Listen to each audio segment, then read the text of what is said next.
Gentlemen, after a little bit of music, it's going to be my great pleasure to introduce you to a couple of very welcome qualified professors, and we're going to continue the argument about the fires.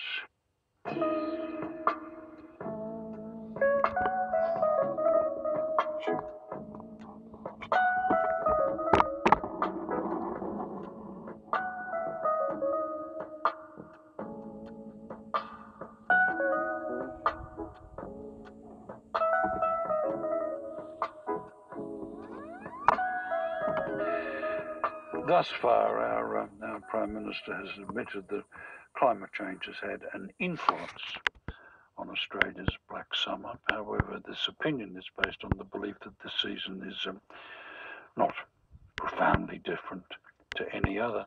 Well, of course, as Laura was reminding us, these simultaneous wildfires stretching from north to south, east to west, and actually something new and unrivaled in living memory. The precursor was, of course, the ongoing millennium drought, with the country registering its driest year with rainfall 40% lower than average, New South Wales registering its driest year ever, and the highest temperature on record. I was just filling out the last year's rain record at the farm before I came down for the program. We got 265 mils this year. That's been the pattern for the last three, incidentally.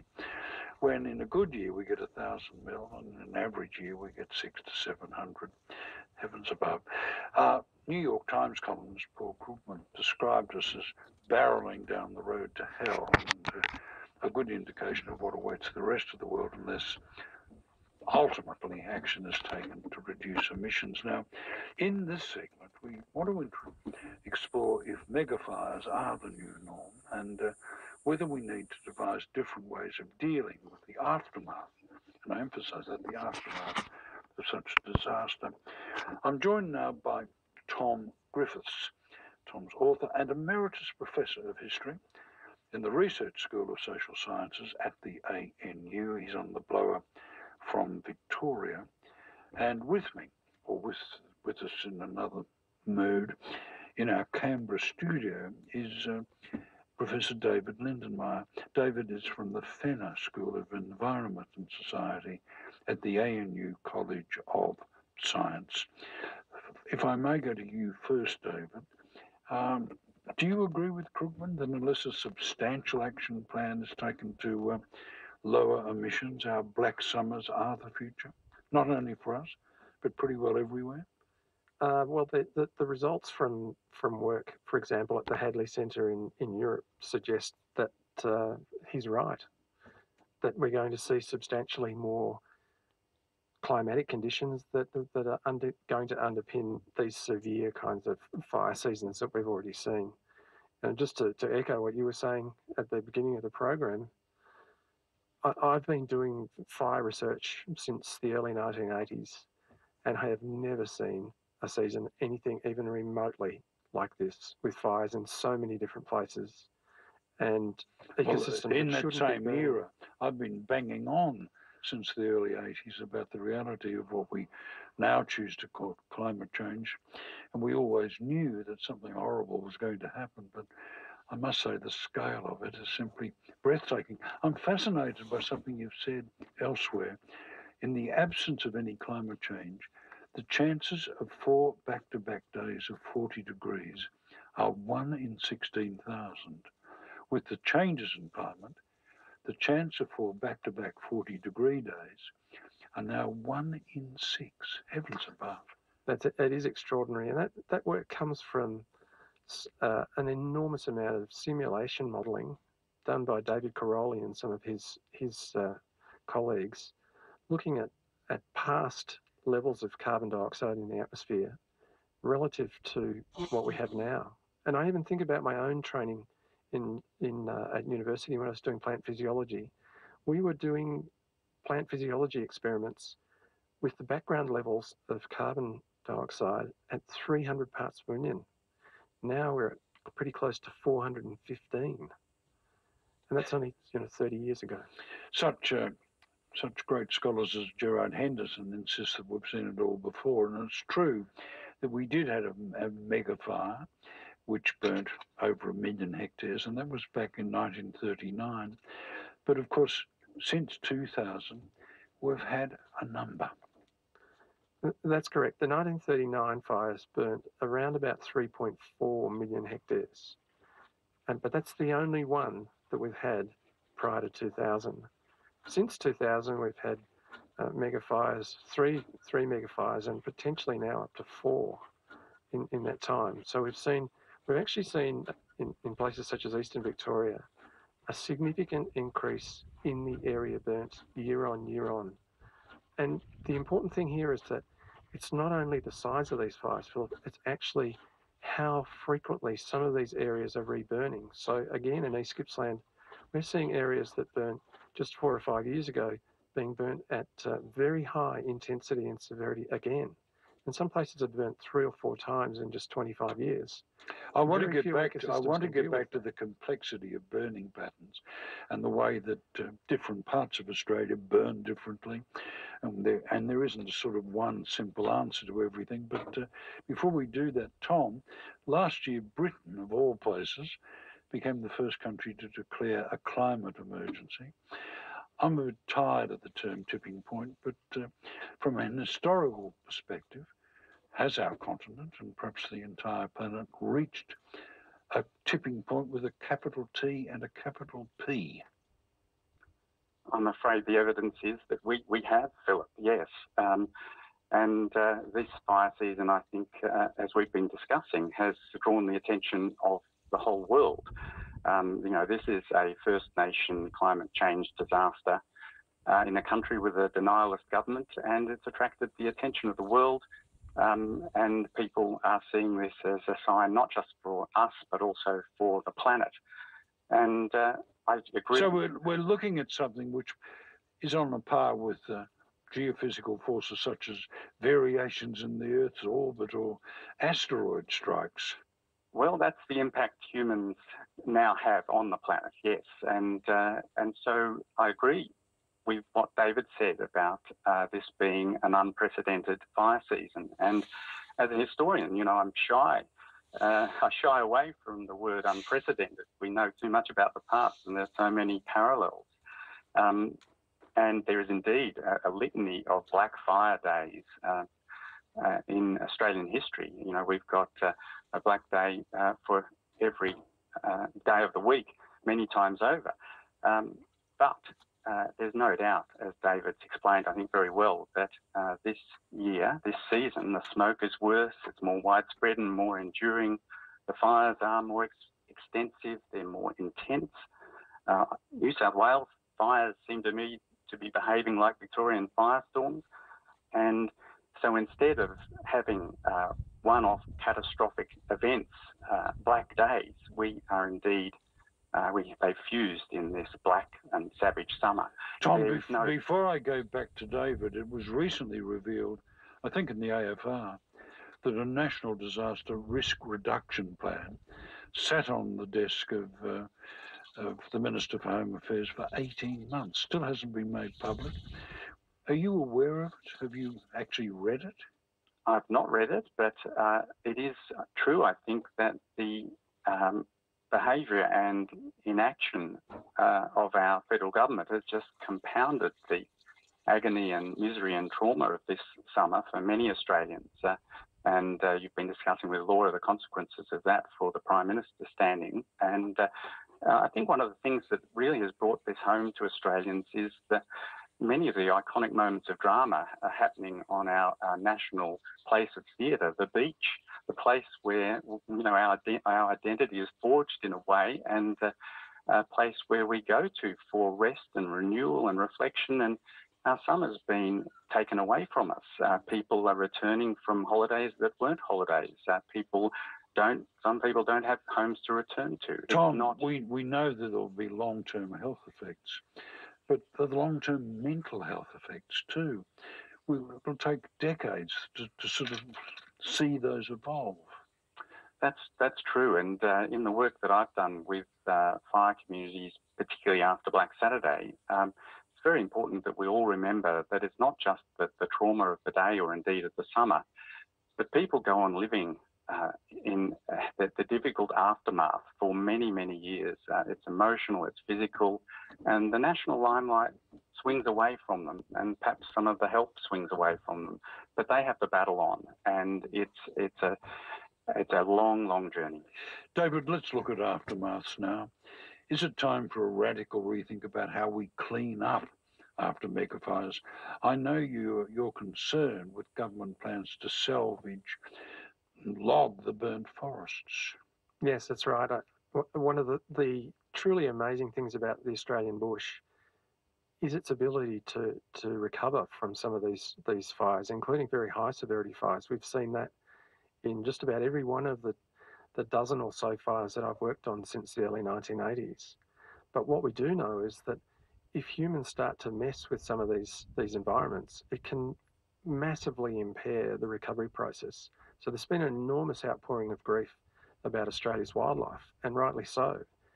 And some money has been invested in trying to conserve those animals. But if we start to mess up with these systems through salvage logging, so this is logging of burnt forest, those systems will take decades, if not centuries, to recover. We know that the impact on soils will be seen for 80 to 100 years. We've seen that with our own quantitative work. We know that some animals will not recover for 200 years if the forests are badly messed up by salvage logging after fires. I've been worrying about rain coming, because what's going to happen is our fragile topsoil will sort of be washed into the rivers. We'll have rivers again. And of course, we see a lot of it at the moment still just blowing away. But what about what happens underground?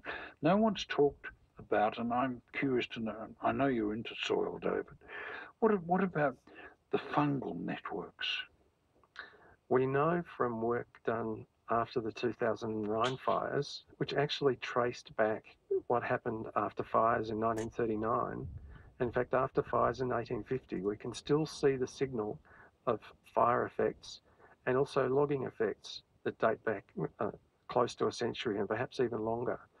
And what happens is that the different kinds of fungi that perform very important roles in how forests function are radically altered by these major fire events, but also the changes that happen into forest soils with logging equipment.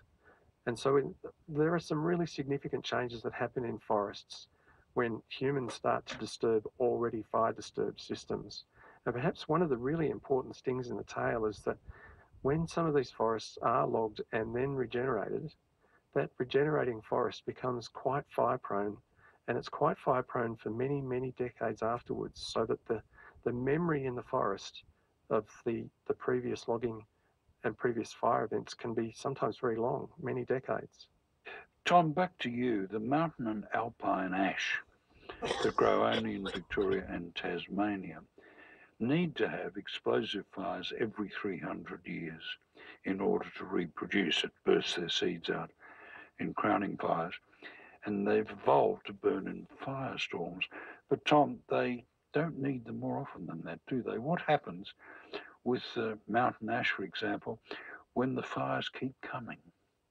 Well, as David explained, that we can lose the original forest and it can turn into acacia and scrub, and that has happened in large tracts of the Alps. And the firestorm, the Victorian firestorm, is a very particular type of fire, and it is fostered by a very particular kind of tree. And I feel, as Australians, we need to develop a more fine-grained and sophisticated language of fire. We're often reaching for national solutions or even statewide solutions. I would love to see the kind of ecological knowledge that I think David has produced. I'd like to see all of us learning that kind of language about the places in which we live and the forests with which we live. I find this regional argument of yours very persuasive, because every region and forest has its own ecology. It's different from the Mallee to Malakuta to the Blue Mountains to the Jarrah Forest to the west. Exactly. And so Gerard Henderson got into trouble with his essay about trying to argue that we had no one bushfires attacks before. Gerard Henderson on this program. I'm terribly sorry, Philip. But in reciting, the history of the Victorian firestorm and believing that it might apply to all of Australia is exactly the kind of problem that we get into if you do generalise across fire ecologies and fire regimes. So, yes, we need every forest has a different kind of fire and a different kind of fire history. And one of the interesting things that happens in this kind of trauma and crisis is that we hear from people in the bush about what they know about where they live, and we should be listening to them. They have some wisdom there that we should pay attention to about the forest that they know well. David, let's go back to you and your concerns about cleaning up afterwards. If logging in this fashion is a terrible mistake, what should we do? What we should do is, where it's appropriate to do so for safety reasons, for human safety reasons, yes, by all means, clean up. I get that. That's important. But where we don't need to do that, deeper in the bush, let the system recover. And what we've seen in previous fires has been really quite spectacular. Even after the Black Saturday fires in Victoria in 2009, 80,000 kilowatts per square metre. This is equivalent to what people were seeing in the Second World War after massive bombs were dropped. We still had residual animals still surviving in little pockets, even where there seemed to be almost no green. And when we do the genetics work, we actually see that the recovering populations are founded on these small numbers of animals that have persisted in these incredibly intensely burnt areas. And of course, we've got to factor in, I've talked about fungus because I have a fascination with the subject, but insect populations, what happens to them? Well, some insect populations are utterly destroyed, but amazingly, some insects are attracted very strongly to these burning areas. These animals called jewel beetles, absolutely stunning creatures, have these little smoke detectors on their bodies, and they'll actually fly into where an area is burning because their life cycle is associated with these recently burned areas. So, for example, where we have carcasses of animals that have been killed, there'll be other animals, insects, that will start to colonise the carcass. So there's really quite an amazing biology that goes on in these places. And so it becomes really important for humans not to disturb that recovery process because it can be very strong. And we do see trees starting to resprout, animals persist and then start to breed, and to recover populations of plants and animals. It's really the fecundity of insects is also terribly intriguing. I remember when Mount St. Helen blew, and it was argued that it was going to take absolute centuries before Earth started to collect on that blasted landscape. But pretty shortly thereafter, something people hadn't factored in was that in the crevices, dead insects that were living and dying on Mount Helen, were creating a form of soil. And it just reminds us that everything is so absolutely interconnected. Well, that's correct. In fact, I worked very closely with someone who studied Mount St. Helens. And what happened there was that parts of the landscape were actually underneath the snow at the time. And a whole range of beasties actually survived. And therein came these new ideas about how things start to recover, often from within the blast zone, and in our case, within the fire footprint, to start the recovery process. And that's really important for people who've been in these fire-damaged areas to see the hope that comes with how quickly the bush can start to bounce back. David, you've estimated that during fires, soil temperatures reach 500 degrees. That's correct. Yes, that's one of my PhD students who's almost finished some unbelievably fantastic work on the effects of fire and the effects of logging on the soil. And she's discovered that, in fact, the impacts below the soil surface can be even greater than above the soil surface, which is truly astounding. Tom, we know a lot more than we used to know. What don't we know? Where would you like to see research money spent so we are better equipped in the future, or we understand, we don't make so many catastrophic mistakes? Well, I think David Lindenmayer is a great example, actually. Fund the David Lindenmeyers of Australia. People who have devoted their lives to the ecological understanding of particular forests and eco regions, that would be wonderful. That's where research would be very welcome. But also, I'd make a case for our need for research into the cultural history of fire. One of the most neglected areas of research in this field is the human history of fire. And we're gradually now moving towards greater respect for Indigenous cultural burning. And I think that is very important for Indigenous land rights, for return to country, for fostering and renewing knowledge of country. And it'll have the useful side effect of encouraging not just Indigenous people, but all local people to interact with their bush through intelligent good fire and with ecological and historical knowledge, knowing where fire has been before, knowing what species benefit, and knowing how people can make it safe. And this is the kind of fine-grained knowledge of the bush that we as Australians need desperately to survive in the climate change world. You're listening to Late Night Live. We're back on air, alive and kicking. And my guests are author and emeritus professor of history in the Research School of Social Science at the ANU, Tom Griffiths, and Professor David Lindemeyer. Cameron Northbourne Avenue Studio is where he is, and he's from the Fenner School of Environment and Society at the ANU College of Science. David, picking up on Tom, do you have a view on Indigenous cultural burning?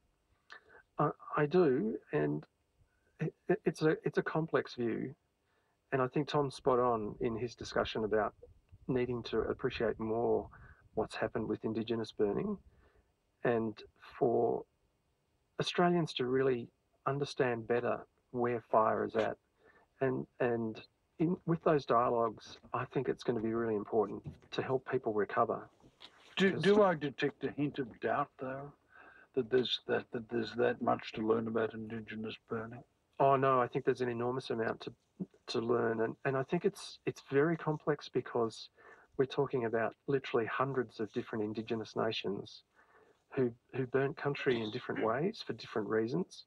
So a lot of the dialogue at the moment has been around Indigenous burning for hazard reduction reasons, but Indigenous people burnt for a whole lot of other reasons, for a whole lot of cultural reasons, for food gathering, for bringing in prey to hunt, and men and women burnt differently as well. One of my colleagues, David Bowman, said that he thought that one of the key things about Australian Aboriginal people was that they developed this concept of igniculture, where they were burning country for different reasons in different ways. Different groups burnt for different reasons.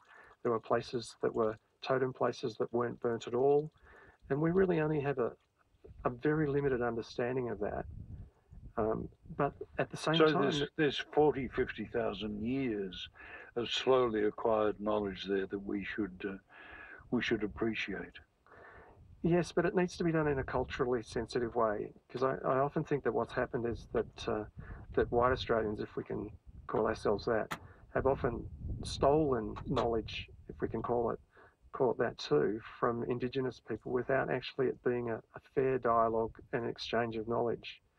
And I think it's clearly things are different now in terms of the infrastructure that we have that wasn't there before, and the reasons why we might want to think about hazard reduction burning and what we can learn and what's relevant and what's not. So I think it's quite a complex set of issues that needs careful thought. When things are complex, we often need to slow down, not speed up, to make sure we get the right answer at the end.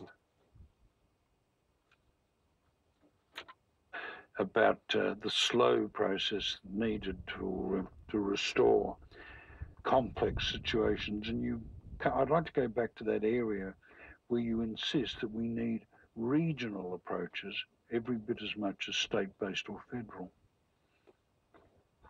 Yes, well, I think in Black Saturday we learned that national survival strategies could be fatal in a distinctively deadly fire region.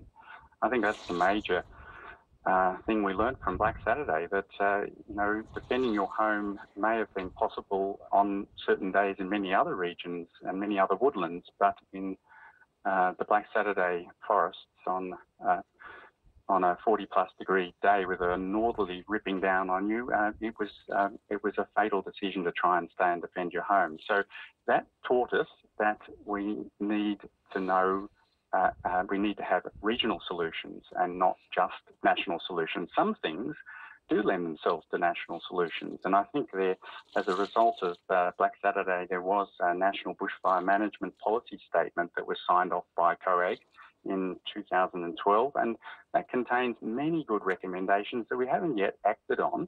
And I agree with your discussion with Laura that we don't need a Royal Commission when we already have had 57 inquiries since 1939. Is that right? There's a total of 57? That's right. And Kevin Tolhurst wrote a good essay about this recently, the fire ecologist, and really explaining it. He's given testimony to 7 of these inquiries, and there is a lot of wisdom in the recommendations, most of which haven't yet been acted on. We don't need another Royal Commission. The fire authorities, I think, have acted extremely well and with great good sense throughout this crisis, unlike the government. And I think I would love to see those fire chiefs that the PM turned his back on in April. I'd love to see him now return to them and empower them and help them with the bushfire summit that they wanted almost a year ago. David, the mountain ash forests of Victoria, it's where much of Melbourne's water supply comes from. However, the state-owned Vic forests have logged at a loss in the millions of dollars for years just to make paper. That's correct. So for example, if we move to East Gippsland, where we've essentially got substantial amounts of fire at the moment, we know that Vic Forests has been losing well over $5 million year on for more than a decade. And so it's a very much an uneconomic industry at this stage. Now, the flip side of this, people will say, well, where are we going to get our wood from? Well, Victoria already produces 3.9 million tonnes of eucalypt pulp logs every year. But in an insane move, it actually exports 2.9 million tonnes of eucalypt pulp logs every year. So we could actually process that plantation timber within the state to make it into paper, remembering that 87% of everything that's logged in native forests in Victoria already goes into the pulp and wood chip stream. So we could actually process that material within Victoria and actually grow the number of jobs in the forest industry and actually start to move away from creating these very fire-prone young forests throughout the native forest estate. So there are solutions here, and they're economically good ones, and safety-wise, they're also very good ones to make.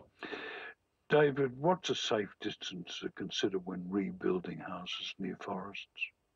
Well, we know that from the fire risk work that has been done in the mountain ash forest, that we shouldn't be logging anywhere near settlements. So that's between 1 to 5 kilometres from those settlements. A safe distance in terms of rebuild, that's beyond my area of expertise. What I do know is that from house loss work done in 2012 after the 2009 fires, hazard reduction burning is effective, but it needs to be within about 1 kilometre of where houses are, and that hazard reduction burning needs to be done about every 3 to 5 years. Tom, an article you wrote recently noted, and I find this almost hard to say, that 2/3 of the world's wildlife have been destroyed in the past 50 years. It's a terrible fact, isn't it? And it makes us realise what a momentous period of history that we're living through. And another fact that really took me back, Philip, was, here we go back to 1980s when you established the Commission of the Future and put the greenhouse effect on the agenda. You know, since the 1980s, when humans first understood the urgency of the climate crisis, total historical carbon emissions since the Industrial Revolution have doubled. Now, what that means is that this crisis is of our making in our own lifetimes. And that responsibility still lies very much with us. Gentlemen, we've got to wind it up, and I thank you very much for your time, both of you. David Lindemeyer, Professor David, I should remind you, is from the ANU, and Emeritus Professor of History, Tom Griffiths. It's been terrific.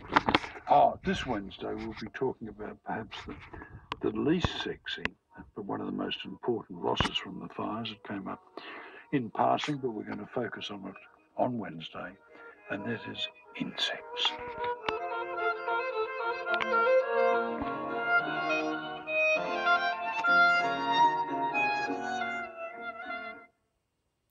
Okay, had a bit of an inspiration since hearing that last night, so I knew it was going to be on, and this was my second hearing, so to speak. They spent a fair bit of time discussing how many different traditional Aboriginal fire regimes there used to be, where every person in every Tauri or district or tribal land or language area, they knew how to burn their country, but they didn't know how to burn their neighbour's country. I think that's a ray of insight which needs to be shared.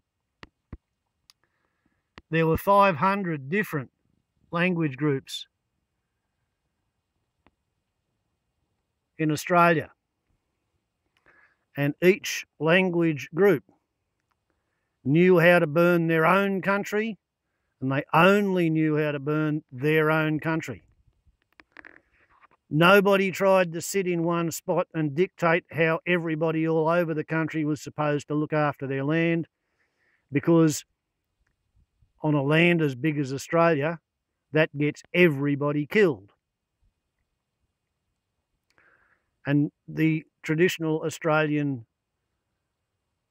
inhabitants, people who've been here for 75,000 years, for at least 40,000 years, they've understood how the place works, and they've been managing it intelligently.